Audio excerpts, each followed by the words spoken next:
नमस्कार साथियों। राष्ट्रीय युवा दिवस 12 ऑफ जैन स्वामी विवेकानंद जी की जयंती भारत देश में हम मनाते हैं। स्वामी विवेकानंद जी की याद में 12 जनवरी को राष्ट्रीय युवा दिवस कब से मनाना स्टार्ट किया हमने? वर्ष 1985 के बाद से प्रत्येक वर्ष हम स्वामी विवेकानंद जी की जयंती के मौके पर राष्ट्रीय युवा दिवस मनाते हैं। इसका उद्देश्य क्या है? राष्ट्र के निर्माण की प्रक्रिया में युवाओं के महत्व के बारे में जागरूकता फैलाने के लिए हम यह दिवस मनाते हैं। साथ ही साथ स्वामी विवेकानंद के आदर्शों और विचारों को सम्मानित करने के लिए भी भारत सरकार के द्वारा यह युवा दिवस मनाया जाता है। क्यों मनाते हैं भाई? अच्छा देखिए, बेसिकली कॉन्सेप्ट क्या, बेसिकली यहाँ पर यह है कि आप देख सकते हैं विश्व की जो सबसे बड़ी युवा आबादी है वो भारत देश में रहती है।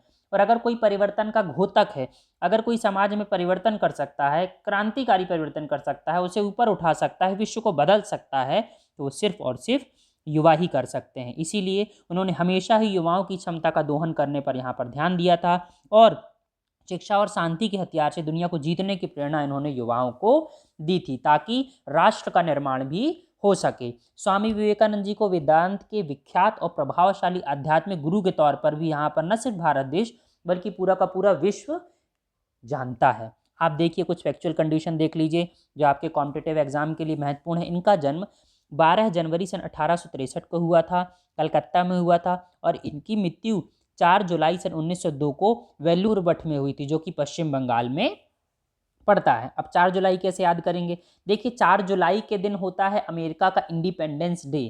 4 ऑफ जुलाई 1776 को अमेरिका आज़ाद हुआ था, और यहीं से हम अपनी 4 जुलाई की ये डेट को याद कर लेते हैं। 12 जनवरी तो आपको याद ही है, राष्ट्रीय युवा दिवस उनके जन्म दिवस पर पड़ता है, और 4 जुलाई को आप क्या कर सकते हैं? अमेरिका के स्वतंत्रता दिवस से भी याद कर सकते हैं। तो यह भी आपका एक क्वेश्चन यहाँ पर बन जाता है। इनका जो बचपन का नाम था वो था नरेंद्र दत्त। आप यहाँ से याद रख सकते हैं नरेंद्र मोदी, है ना, अभी हाल फिलहाल क्या है, देश के प्रधानमंत्री। एक ट्रिक मैं आपको और दूंगा यहाँ पर नरेंद्र मोदी से संबंधित, और ताकि आपको इनका नाम याद हो जाए, नरेंद्र दत्त का।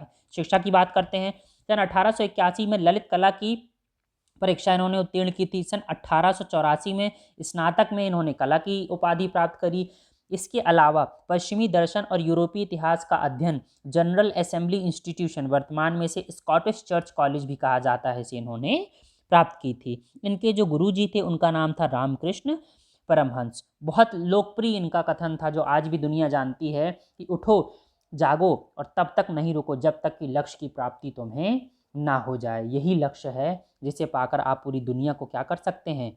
बदल सकते हैं। इसीलिए हमेशा प्रयत्न करना आपका ज़रूरी है। अगर मैं पुस्तकों की बात करूं तो आधुनिक वेदांत और राजयोग नाम की इन्होंने पुस्तक यहाँ पर लिखी थी। अब देखिए, जो सबसे ज़्यादा क्वेश्चन पूछा जाता है, चाहे वो MPPSC हो, चाहे UPSC हो, चाहे SSC हो, ये आता है सन 1893। इसी समय पर 1893 में शिकागो में विश्व धर्म संसद में उनका जो भाषण हुआ था, जिसकी शुरुआत करी थी उन्होंने अमेरिका के भाइयों और बहनों। यहीं से इनके क्या है, उस समय से यह दर्शन की दुनिया का सबसे आदर्श वाक्य बन गया है, भाइयों और बहनों। अब मैं आपको याद कराता हूँ, आपने ध्यान दिया होगा, भारत देश के जो प्रधानमंत्री हैं नरेंद्र मोदी, वो भी अपने उक्ति की शुरुआत करते हैं भाइयों और बहनों से, और उनका नाम है नरेंद्र मोदी, और यहाँ पर इनका नाम है नरेंद्र दत्त। मैं यहाँ पर कंपैरिजन नहीं कर रहा हूँ मोदी जी का और विवेकानंद जी का, मैं सिर्फ यहाँ पर आपको याद कराने की कोशिश कर रहा हूँ कि नरेंद्र मोदी और नरेंद्र दत्त। तो यहाँ से आप नाम याद कर सकते हैं। रामकृष्ण मठ, रामकृष्ण मिशन जो कि इनके गुरु थे उनके नाम से है, और वेदांत सोसाइटी की यहाँ पर नींव रखी थी हमारे कौन? स्वामी विवेकानंद जी ने। एक आध्यात्मिकता की ओर जो भारत देश का एक कॉन्सेप्ट था उसे उन्होंने उजागर किया। साथ ही साथ जो भारतीय कॉन्सेप्ट है जो उस समय पर बन चुका था कि ये गुलाम राष्ट्र है, वहाँ पर उन्होंने अपनी जो आइडियोलॉजी थी वो वहाँ पर प्रस्तुत करने का प्रयास किया था। विश्व धर्म सम्मेलन में सन 1893 में यही एक प्रमुख मुद्दा बन जाता है।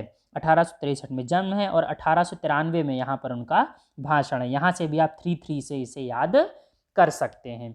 चलिए हम वीडियो को अंत करते हैं। अगर आपको मेरा वीडियो पसंद हो तो सब्सक्राइब करना मत भूलिएगा। धन्यवाद। Devendra sir official.